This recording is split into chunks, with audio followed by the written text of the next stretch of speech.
नवीन पनवेल में रहने वाले वरिष्ठ समाज सेवक श्री थोरात अर्थात थोरात चाचा का 75वां जन्मदिन इतवार को उत्साह के साथ मनाया गया। इस अवसर पर उन्हें जन्मदिन की बधाइयां देने के लिए विधायक विवेक पाटिल, पार्षद समीर ठाकुर, आरपीआई के प्रभाकर कामले आदि गणमान्यों सहित श्री थोरात के शुभचिंतक बड़ी संख्या में उपस्थित थे। इस दौरान श्री थोरात को जन्मदिन की बधाइयां देते हुए विधायक विवेक पाटिल ने उनके जीवन चरित्र पर प्रकाश डाला। थोरात काका यांचा 75वा वाढदिवस आणि त्या निमित्तानं आपण थोरात काकांचे सर्व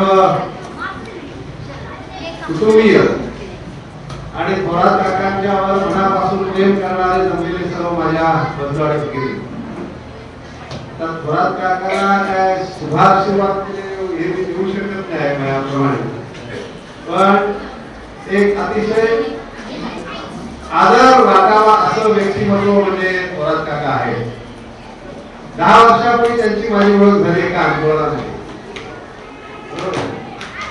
या विभागामध्ये एक देशी दारूचं दुकान उघडलं जात होतं आणि ते बंद करावं असे इथल्या रहिवासींची मागणी होती। थोरात काका मला भेटले, काही कार्यकर्ते भेटले आणि त्याने सांगितलं की आपल्याला हे बंद करायचं, बऱ्याचशा महिला वगैरे होत्या।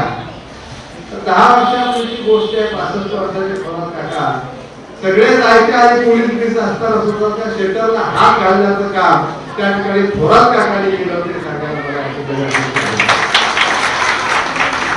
समाजामध्ये जर कुठल्याही परिस्थितीच्या वाईट चालीची होत असतील, समाज विघातक जर काम करत असेल तर ते बंद पाडण्यासाठी थोरात काका हे आघाडीवर असतात हे मला ह्या निमित्तानं आपल्या समोर सांगायचं आहे किंवा मांडायचं आहे।